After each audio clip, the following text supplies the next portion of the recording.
رقیہ حیدر بنگلہ دیش کی سینئر صحافی ہیں، وائس آف امریکہ کی بنگلہ سروس کی چیف رہ چکی ہیں۔ اپنی پیشہ ورانہ زندگی میں وہ شیخ حسینہ سمیت بنگلہ دیش کے کئی سیاسی رہنماؤں کو کور کر چکی ہیں اور شیخ حسینہ کو متعدد بار انٹرویو بھی کر چکی ہیں۔ ہمارے ساتھ اسٹوڈیوز میں موجود ہیں۔ بہت شکریہ رقیہ آپ کا ہمارے ساتھ ہونے کا۔ السلام علیکم۔ جو شیخ حسینہ کا سیاسی سفر ہے، اگر ہم دیکھتے ہیں جس طرح سے انہوں نے ود این آئرن فسٹ کہا جاتا ہے کہ حکومت کی، کیا بنا آل آف اے سڈن؟ یہ کہانی ریزائن تک کیسے پہنچ گئی؟ آپ کے خیال میں کیا بدلا کہ ان کو ریزائن کرنا پڑا آگے؟ دیکھیے، سب سے بڑی بات ہے کہ بہت دن تک یہ اگر رہتے ہیں کہ مارگریٹ تھیچر کے بعد آئرن لیڈی کا اگر خطاب کسی کو دیا گیا ہے تو حال میں شیخ حسینہ کو کہا جاتا تھا کہ iron fist she is ruling, اور آٹوکریٹک ہو گئی ہے۔ The person who was really promoter of democracy and people's rule, وہ آخر میں آ کے اتنا ان کا مطلب power, absolute power corrupts you absolutely، تو لوگ یہی کہتے ہیں کہ پھر ان میں اتنا مطلب پاور کا گھمنڈ آ گیا کہ شی واز آل ان آل۔ کوئی بھی ڈیسیشن میکنگ ہوتا تھا، آپا ول ڈو اٹ، حسینہ آپا will do it, so people were looking towards her and there was rampant corruption۔ اور کوٹا جو تھا اسٹوڈنٹ کا، that was the last nail in the coffin you can say, کہ اس کے بعد یہ اسٹوڈنٹس کا جو ہے، آپ اگر دیکھیے کہ world wide 15 to 30 years of age یہ گروپ کا پاپولیشن بڑھ رہا ہے۔ بنگلہ دیش میں اٹ از مور دین 42% اس ایج کا رینج میں۔ تو ان لوگوں کا جاب چاہیے، پڑھائی کا چاہیے، بیکاری بہت بڑھ گیا تھا۔ لیکن بنگلہ دیش کی معیشت تو گرو کر رہی تھی، یہ کریڈٹ تو ہمیشہ سے دیا جاتا ہے شیخ حسینہ کو کہ بنگلہ دیش کی معیشت گرو کر رہی تھی، تو کیا اتنی نوکریاں نہیں تھیں کہ سب اس میں نوکریاں لے پاتے؟ نہیں، کیونکہ انہوں نے کیا تھا کہ آف کورس نوکری کا تو شارٹیج تھا ہی پاپولیشن کے حساب سے، مگر انہوں نے یہ کوٹا جو بنا دیا کہ مور دین 50% ان لوگوں کو دیا جائے گا جو لبریشن وار میں، دوز لبریشن فریڈم فائٹرز، ان کے فیملیز کے مطلب sons, children, daughters and sons and then grandsons, grandchildren. تو اس طرح سے جو میرٹ کے دور اس پہ آتے ہیں کہ they are meritorious, they qualify for that, interview میں آ گئے، ریٹن میں پاس کر گئے اور سب سے ٹاپ دا لسٹ، مگر ان کا background they don't belong to any freedom fighter family, تو اس کے لیے ان کو ان کے نوکری میں ان کو پرائیورٹی نہیں دیا جائے گا۔ وہی احتجاج کی وجہ آپ سمجھتی ہیں کہ اپوزیشن کو اگر اسپیس دی جاتی شیخ حسینہ کی طرف سے، خالدہ ضیاء کی اپوزیشن یا باقی اپوزیشن پارٹیز جو ہیں، ان کو اتنی اسپیس دی جاتی تو ایک پولیٹیکلی بات کرنے کے لیے اسپیس ہوتی ملک میں، تو اسٹوڈنٹس کا یہ والا احتجاج اس شکل میں سامنے نہیں آتا؟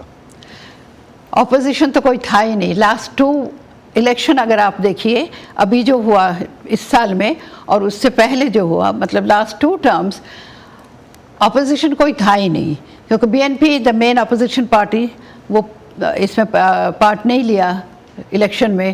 اور دوسری بات یہ ہے کہ وہ لوگ کہتے تھے کہ نہیں، یہ تو فیئر الیکشن نہیں ہوگا، سو وی ول ناٹ پارٹیسپیٹ۔ تو ان کا یہ کہنے کے باوجود بھی انہوں نے ابھی اپوزیشن جو لاسٹ الیکشن تھا تو انڈیپینڈنٹ جو کینڈیڈیٹس تھے ان کو انہوں نے پرائیورٹی دیا، وہ بھی اپنی عوامی لیگ سے آ کے انڈیپینڈنٹ کینڈیڈیٹ بن گئے۔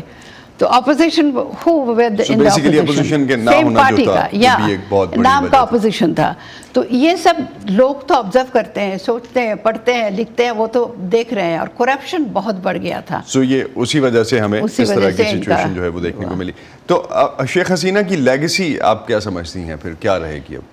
شیخ حسینہ کا لیگیسی سب سے ابھی جو مطلب ڈھاکہ سے آپ کے رپورٹ میں آپ نے دیکھا کہ لانگسٹ ٹائم انہوں نے اپنے پاور میں رہے ہیں، لیڈر آف دا اپوزیشن تھے during Ershad time in 1980s، اور اس کے بعد ابھی بھی کافی from 2009 till yesterday she was in power, I mean her party was in power.